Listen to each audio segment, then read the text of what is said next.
Ouais, salut à tous, c'est Skyros, comment ça va? Bienvenue aujourd'hui pour une nouvelle vidéo sur Black Ops 3. Et aujourd'hui pour tester le nouveau fusil d'assaut, le LV8 Basilisk. Fusil d'assaut automatique, se charge brièvement avant de tirer. Ça fait penser un petit peu au P06 qu'on doit charger avant de tirer la rafale. Là cette fois-ci il est automatique. Voyez voir un petit peu les stats qu'il en est. Alors il dit en termes de dégâts ça a l'air relativement bon. La portée n'est pas excellente, la précision non plus. Mais la cadence elle est particulièrement excellente. J'imagine que la cadence fait pour pallier un petit peu justement ce temps de retard qu'on a par le fait de devoir charger l'arme. Mais bon, trêve de blabla, voyons voir un petit peu ce que ça donne en partie. Ouh, mais allez on est parti en match à mort et voyons voir un petit peu ce que cette arme donne en réalité. Et on y va, là pour le premier ennemi. Alors effectivement, il y a un petit temps de retard et là on a bien vu le moment où j'ai vu l'ennemi, je l'ajuste, je veux tirer, ça ne marche pas. Donc il faudrait je pense faire un peu comme le P06, c'est-à-dire commencer à tirer pendant que tu vises, ou presque avant de viser, voilà. Pour viser finalement, pour tirer au même moment. Donc ça peut être bien pour les gens qui ont tendance à appuyer sur tirer avant de viser, au moins t'as le juste timing. Mais pour les gens qui visent et après tirent, effectivement il y a un petit temps de retard hein, comme on peut voir ici. Le petit temps de retard est franchement très léger hein, on va dire que c'est de l'ordre d'une demi-seconde. Mais on le sait très bien, surtout comme des combats comme ça où tu dois être très réactif, une demi-seconde ça fait vraiment la différence. Et ce qui me gêne un petit peu justement sur le concept de cette arme là, c'est-à-dire que finalement ça va être une arme avec laquelle on va pas vraiment t'inciter à rusher.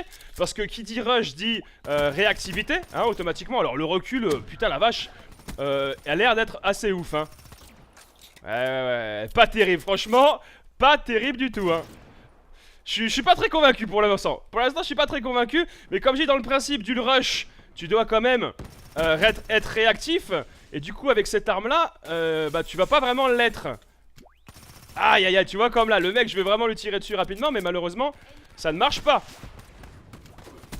Oh là là, je sens que c'est le calvaire cette arme là, c'est vraiment le calvaire. Ce qui me dérange un petit peu sur le concept de cette arme là, c'est que ça va, on va dire, inciter les gens, je vais pas dire forcément à camper, mais pas trop prendre de risques. Et comme on sait que déjà, en général, la communauté, ils ont déjà bien compris qu'il fallait pas prendre trop de risques, ça va encore plus les inciter. Bah ouais, forcément. Bon là, t'es là encore, t'es à distance, ça peut le faire. Tu vois l'ennemi, tu dis tiens, je l'ajuste, hop, je tire, je le bute. Bon, effectivement, la cadence a l'air quand même plutôt bueno, hein. Ah, ça, y a pas de souci. Mais heureusement, parce que t'imagines, si en plus t'avais une cadence de merde, je vois pas à quoi ça servirait. La puissance a l'air d'être, on va dire, normale. Mais bon, sachant qu'il y a une bonne cadence, automatiquement, t'as quand même l'impression que ça tombe vite. Et voilà, tu vois, regarde, par exemple, j'arrête de tirer, il y a un autre mec, je dois me retaper la tente. Et c'est pas forcément si évident que ça, dans un sens. Donc ça demande quand même, je pense, une dextérité assez ouf.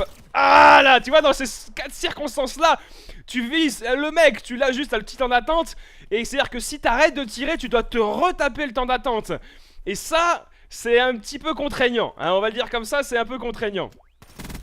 Voilà, c'est spécial, ils ont voulu faire un truc... Bâtard. Hop là, ton spécialiste n'a servi à rien. J'ai presque failli mettre le mien justement pour contrer un peu le sien, mais j'ai bien fait de m'abstenir. Bon, je vais essayer de débloquer quelques petits accessoires pour se refaire une partie avec, pour voir si ça change un peu. Bon, c'est vrai que en vue de la précision à distance, il semblerait que la poignée soit quand même plutôt conseillée. Bon, c'est vrai que ça tombe vite, hein. C'est vrai que ça tombe vite. Allez, allié, je compte sur toi. Allez, malheureusement.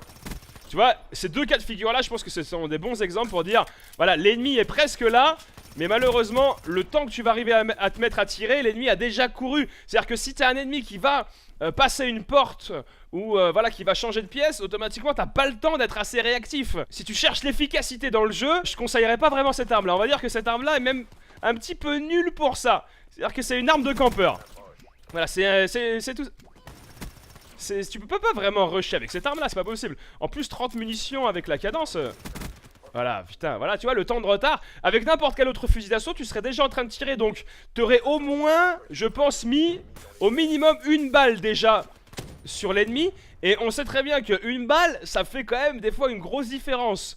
Surtout qu'il n'y a pas d'atout robustesse, donc généralement il a tendance à perdre un petit peu de précision quand tu lui mets une balle.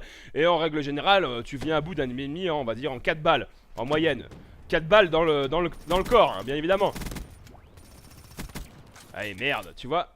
Il faudrait quand même un petit chargeur amélioré aussi, hein.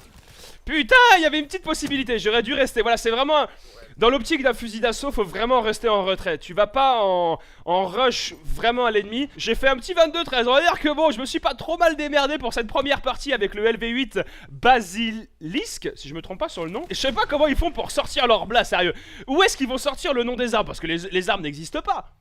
Je crois pas que cette arme là existe. Je sais pas où est-ce qu'ils vont choper le nom des armes. Ils les inventent, ils font un concours à la cantine le midi. Ils disent bon les mecs, on fait une tombola, qui c'est qui devine le nom de l'arme? Je sais pas, mais en tout cas voilà, c'est comme ça, c'est comme ça. Alors entre temps, pendant que j'étais en train de tourner la vidéo, j'ai reçu un petit colis. Et ça fait plaisir, non? Donc pendant que ça charge, on va se l'ouvrir, on va se garder ça direct, pas de suspense, allez hop. Voyons voir ce que c'est. Alors je sais ce que c'est puisque c'est un colis de chez Scuf. Donc automatiquement je me doute que c'est pas une bouteille de vin. Allez, on a une petit carton. Ouh, alors qu'est-ce qu'on a là-dedans? Un petit bonnet Scuf. Ils savent que j'aime les bonnets, hein. Merci Scuf, vous faites plaisir. On a une petite sacoche pour mettre la manette. Ça c'est cool, surtout quand tu pars en déplacement dans divers trucs. Ça évite de niquer la manette. On a des petits boutons de rechange pour la Scuf Infinity. Ça c'est cool parce que c'est vrai qu'on va dire que les boutons c'est ce qui sneak en premier. Ok, attends, la partie va commencer. Et derrière j'ai d'autres trucs. On va se garder ça pour après, vous inquiétez pas. C'est parti, on est la Star Stronghold avec le LV8 Basilisk.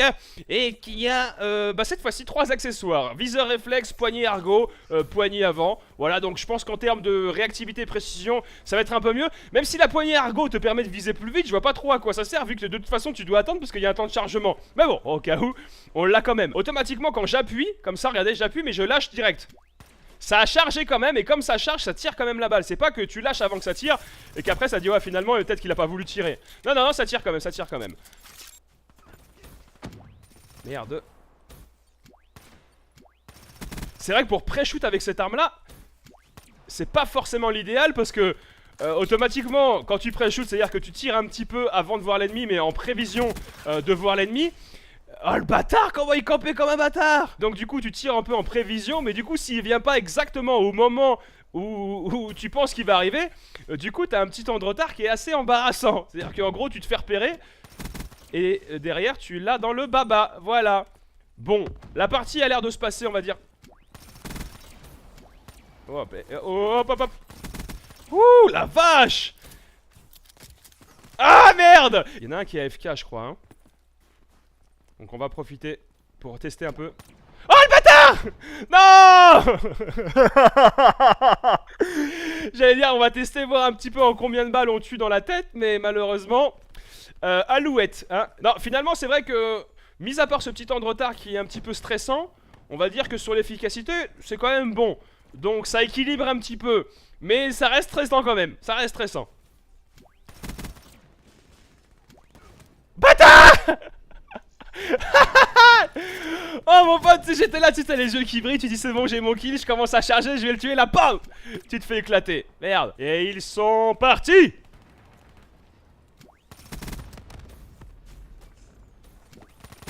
Eh oui, c'était toi le petit campeur de tout à l'heure, hein. Je sais, je te reconnais. J'ai reconnu ta sale trogne, ta sale gueule de connard. Ah, toi aussi. Non! Wouhou!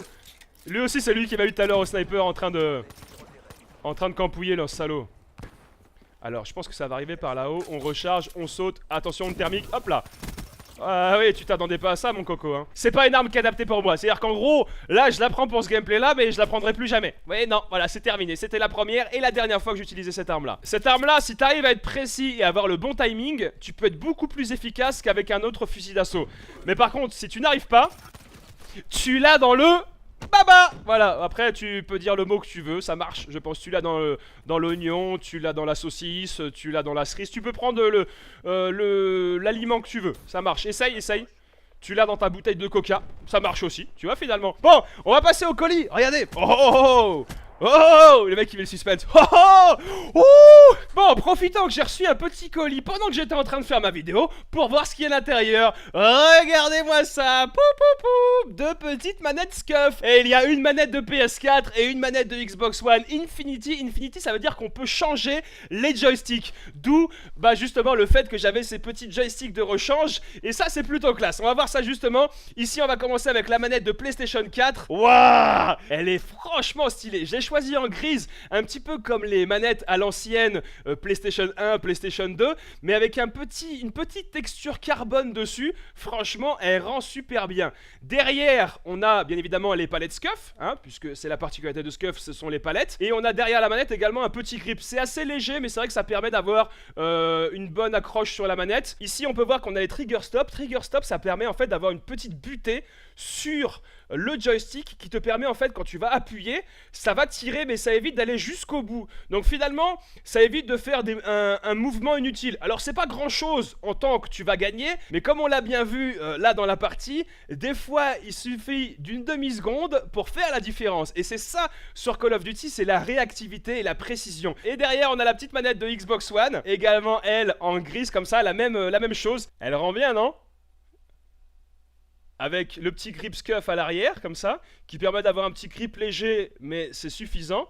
Et derrière, les petits boutons en version mat. Et encore une fois, tu peux changer, tu peux mettre du vert là, tu peux mettre du jaune, tu peux mettre du bleu, tu peux changer tout ce que tu veux. Donc finalement, c'est plutôt cool. Bon voilà, j'ai reçu ces colis là au même moment où j'étais en train de faire la vidéo. C'est rigolo parce que je fais mon intro, ouais, salut à tous, c'est Skyrose, blablabla. Et là, la partie va commencer, et là, tring, je fais, oh merde. Et du coup, je suis allé chercher, bon, finalement, j'en profite, je vais montrer un petit peu dans la vidéo. Donc, je suis assez content d'avoir mes deux petites nouvelles manettes, voilà. Alors, j'en avais déjà fait une vidéo sur SCUF où je vous avais dit vraiment en toute transparence, si vous voulez acheter une SCUF, vous pouvez utiliser le code de réduction Skyrose. Voilà, ça vous donne 5% de réduction. Et alors, encore une fois, en toute transparence, 5% de réduction pour vous, et pour moi, j'ai 5% en commission. Donc voilà, tu payes moins cher, je touche un peu d'argent, tout le monde est content. Après, si tu veux acheter une SCUF ou pas, c'est ton problème, je m'en fous. Si tu n'achètes pas de SCUF, je m'en fous. Et si tu achètes une SCUF et que tu veux pas utiliser le code de réduction Skyrose parce que tu dis Skyrose, je veux pas que tu fasses de la thune, je m'en fous aussi. C'est comme tu veux. Si tu veux le faire, tu peux le faire. Si tu veux pas le faire, ne le fais pas. Il n'y a aucune obligation. Également, voilà, comme je dis, j'ai reçu ces manettes là pendant que j'étais en train de jouer. Donc j'en profite pour les montrer un petit peu. Mais je suis absolument pas payé pour le faire. Donc voilà, je préfère que les choses soient claires pour éviter les petits rageux.